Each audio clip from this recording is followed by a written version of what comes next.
KDMC 10E प्रभाग क्षेत्रातील Pendharkar college परिसरातील फुटपाथ रस्त्यावर फार मोठ्या प्रमाणात अनधिकृत टपऱ्या, स्टॉल, दुकानांनी अतिक्रमण केले आहे।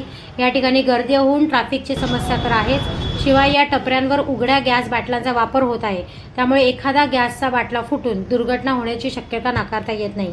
गेल्या काही वर्षांपासून पेंढारकर कॉलेज परिसरात अनधिकृत टपऱ्या, दुकानं वाढत आहेत। तसेच या ठिकाणी असलेल्या अतिक्रमणावर निष्कासनाची कारवाई करण्यात यावी असे पत्र देखील KDMCने 10E प्रभाग क्षेत्र सहाय्यक आयुक्तांना गेल्याच वर्षी दिले आहे। तरी सुद्धा वर्ष होऊन गेले, अजूनही या ठिकाणी कारवाई करण्यात आलेली नाही। त्यामुळे KDMC आयुक्तांनी तात्काळ याची दखल घेऊन संबंधितांवर कारवाई करावी। तसेच गेल्या काही दिवसांपासून डोंबिवली स्टेशन परिसरात अनधिकृत टपऱ्या, दुकान, हातगाड्यांवरती KDMC जोरदार कारवाई करत आहे।